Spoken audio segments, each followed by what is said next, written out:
probably one of the big things that helped us is we're a no-huddle spread team, and we're no-huddle 98% of the time, and we try to run our different tempos.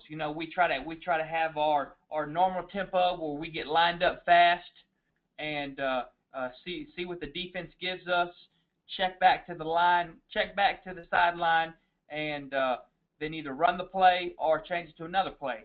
And then we also, the thing that we try to use is we actually got our jet series from Chip Kelly when he was at New Hampshire. He played us when he was the OC at New Hampshire, and the way we call it, just like they do, where we have a certain set of plays at each week, and we can use one word, and that gives you the formation, the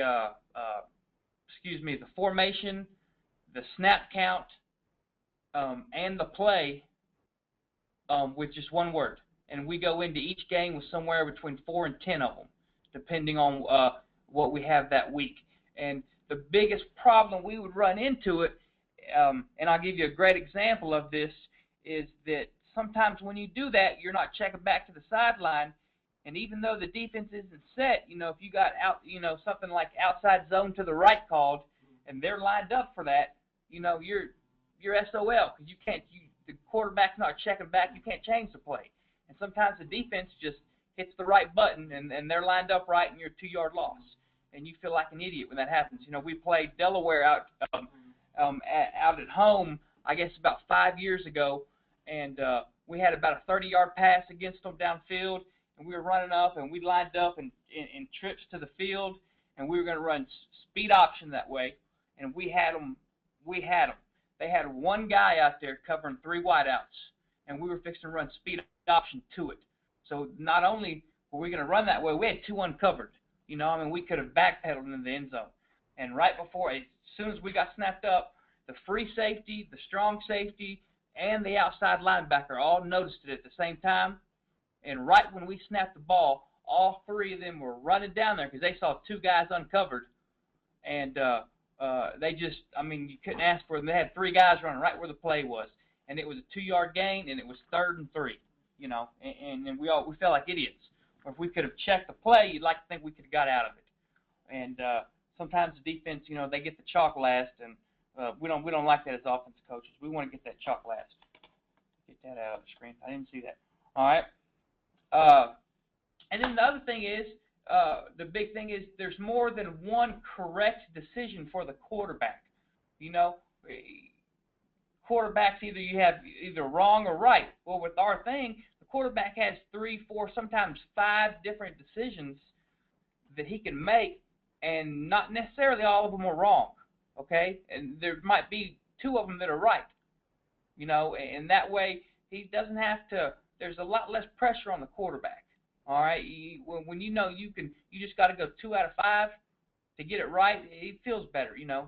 He can miss the first read, and the 3rd read he comes to is just as good as the first option. Okay, and it kind of helped us in. If you feel like you've got a certain player, you can kind of tell your quarterback that, hey, if we can, let's get the ball to that guy, whatever part he is in that play, whether it be the bubble or the deep or the home run threat, or just the normal read. Hey, let's put the ball in our best guy's hands. And then another thing we talked about, and the big thing is our defense told us after we ran this stuff in the spring, one time we ran one play 10 times in a row in one scrimmage, the same play. And to the defense, it looked like 4 or 5 different plays. Okay, and you'll see that here shortly. It looked like 4 or 5 different plays. But to us, it's the same play. We beat Towson at home this year, and we got the ball. We had to go 80 yards with about a minute and a half, and we lined up in 2 formations, and we ran one play, our jungle play that I'm fixing to show you right here. And if you see it, we actually ran every option except for the bubble. The only thing we didn't throw the bubble, and you'll see that here in a second. We handed it off, hit it to the tight end, ran a quarterback draw, hit the quick game twice on all that, and scored with about 15 seconds left to win the game. And it was good for us because the defense thought it was a completely different play. but to us it was the same play we've been running. And then the last thing I have right here is our gift. I have that in quotations. Basically, that's our pre-snap read on most of these plays. And you'll see, especially our jungle and our dash series, we have what we call gift. And our gift, by default, is our speed out, or just 4-step, or we actually count inside steps, so it'll be the second inside step out. All right, just about a 5-6 yard out route, quick game out route. But as the season progressed, we also had the ability to run anything quick game. In the 4 that we have is our speed out, a hitch, or a slant, 3-step slant, and then a couple times this season we felt like going to the game that we had a good matchup out wide. So if we've got some type of man coverage, singled up, and we felt like it was a good matchup, we would just throw the deep ball, as part of our gift. And then our home run, we want to have something where we can score wherever we are on the field. Wherever we are on the field, we want to have some type of option that can get 6 points. That always helps. If the defense, if they give it to you, you want to take the deep ball. You want to take the home run. And then the design read, that's just however the play is designed. That's really the quarterback reads, and we'll go over those here in a second. That's our hybrids right there, and that's kind of what we feel like we can do here. All right, the first one I'm going to go over is our jungle play. Okay, it's our jungle play, and the jungle is a combination of, and this sounds crazy when you first see it, and the first time I saw it, it sounded crazy. It's a combination of the quick game. It's a combination of the inside or the outside zone. Okay, it is a combination of the tight end or the wing back, the seam read, which is just your inside vertical route down the middle of the field, trying to get behind the safeties. And then it's also the bubble. We have the bubble attached to it, and then last but not least, we have the quarterback draw. And like I said, so you can run this play 5 times in a row, and to the defense, it could be 5 different plays. They have no clue what's coming. All right, and that way, you have, like I said on the previous slide, you have more than one option, more than one correct option. That always helps. All right, go over our jungle right here, and please ask questions if there are. I guess we can do that afterwards. I'm not sure how that goes. Our jungle play. All right, our jungle play. These are as basic rules as they are, and I'll go over each one and kind of show you, talk to you on each position about what they are. Okay, we always have to give a play call, and we have about 4 or 5 different ways that we can do it. We do east and west. We do true and false. We do just right and left. We used to do like reds to the right, blues to the left. Everybody's got their ways. So this one that I've got drawn up right here is jungle to the right. Okay, jungle to the right. All right, the first thing I'll go over is the wideouts, because that's what I coach, so that's the first thing that came up when I was drawing this up. All right, the wideouts is the only position, okay, it's the only position where you don't listen to the call. So whatever you go by formation only, okay? You're going by formation. You're not listening jungle right or jungle left, okay? And really, you got 3 wideouts, what you're trying to get to. All right, there's some other stuff I'll go over. You can do it with 4 wideouts. It just changes the rules a little bit. It says the single wide receiver, but wherever there's only 1 wide receiver over there. All right, and you don't worry about where the tight end is. It could be your Z or your X. You could be in trips, and now the X would be the single wideout. You've got the gift. All right, and that's just like for us. We ran our little 4-step quick out, speed out right there. 2 inside step, 2 inside hits. All right, and then on the 2 receiver side, you've got the bubble. All right, as far as you're concerned, the quarterback's throwing the bubble. So you have number 1, block the most dangerous, okay? Block the corner or if the safety rolls down.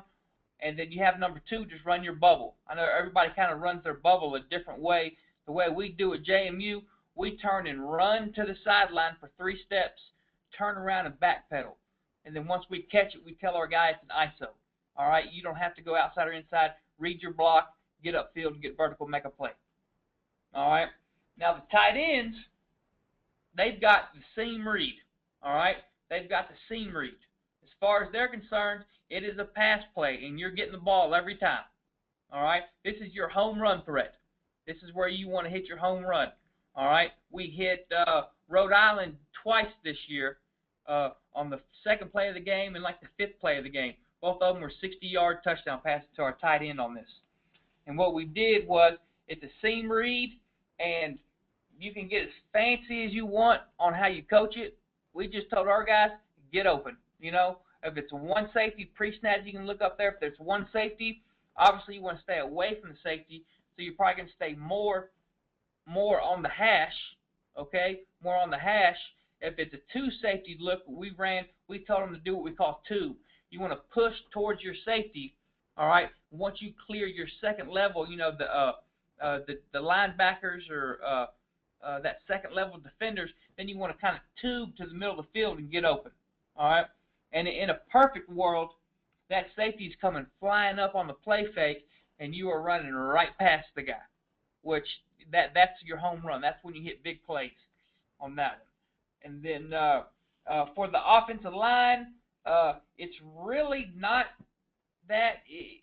We ran the inside zone and the outside zone. We got this play from Northern Illinois last year, and they ran they gave us about 60 cut-ups on it, and they ran the inside and the outside zone. I called their coach and said, "What are y'all doing?" I said, "Coach, we change it every week." Well, we're not that brave at JMU to change it every week, but the offensive line just blocked the inside zone, all to the call side. So if we had jungle to the right, jungle right, all right, we would just block the inside zone to the right, all right. Now the only thing you got to tell your guys, because this is a run-pass option, all right, because that ball can get handed off, as I'll say here in a second when I go over the running backs, or we can throw the ball. So obviously the biggest problem you have is ineligible linemen downfield, all right. Well, we ran this play 100 times this year, and we got called on it one time. And it was a chicken you-know-what call, because the lineman was about 1 yard downfield. Heck, one time we were on the 4-yard line, and when we threw it to the tight end, our center was in the end zone, and they didn't call it then. So, you know, I've seen a bunch of teams run versions of that, and they never call linemen downfield. You know, our motto going into the year was make them call it, you know, and they called it one time against us. So, the only thing I heard our O-line coach say is they're blocking inside zone, but they're going to kind of stay on the first level. You know, they're not going to fight to get to those linebackers. All right? Don't worry about fighting it. And then they kind of had a clock in their head after 2, maybe 3 counts. Then they'd be slow to the second level. All right? Slow to the second level. Running back, we always want to line up away from the play call. All right, away from the play call. So right here we got jungle right called. All right, so we're going to line up on the left. We're always in the gun on this. Line up to the left. He's just going to come across when the ball snaps. He's going to make his pocket, kind of like most teams do on the zone read. All right, and he's going to take the handoff if the quarterback sticks it in his belly. All right, he's going to take it and just run the inside zone.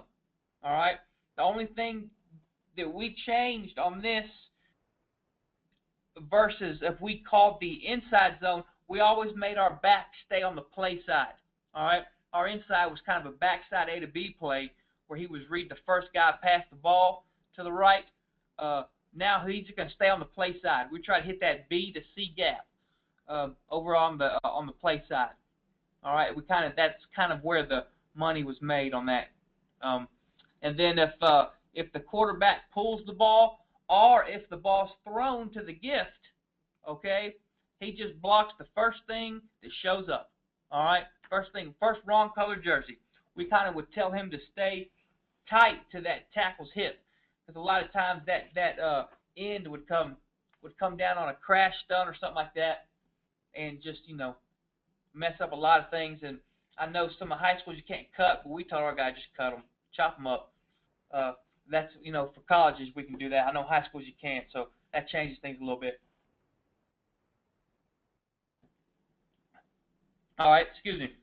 Now, the only thing that changes now is the quarterback. This is where it gets a little difficult. If you look at it, wait, every player now has one rule. Okay, one rule. The quarterback has a bunch of rules, but it's really not that hard. First thing he does when he gets up to the line of scrimmage is he's going to look at his gift. Okay, that is a pre-snap read. All right, if the gift is there, take it, take it, take it, take it until they take it away. All right. So since we're running our speed out, if we got any type of soft corner, a cover 3 corner, a zone fire corner, even if it was man-to-man and he was off, a couple of teams in our league are big press bell, we would run it against press bell. If that gift is there pre-snap, take it. All right. Now the other thing you can do is, if you feel like you want to run a different route, that's not a problem.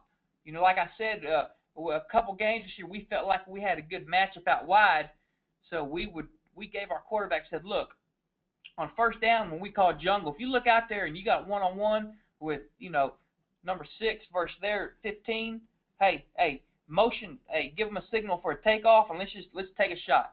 All right, that'd be a good way to take a shot.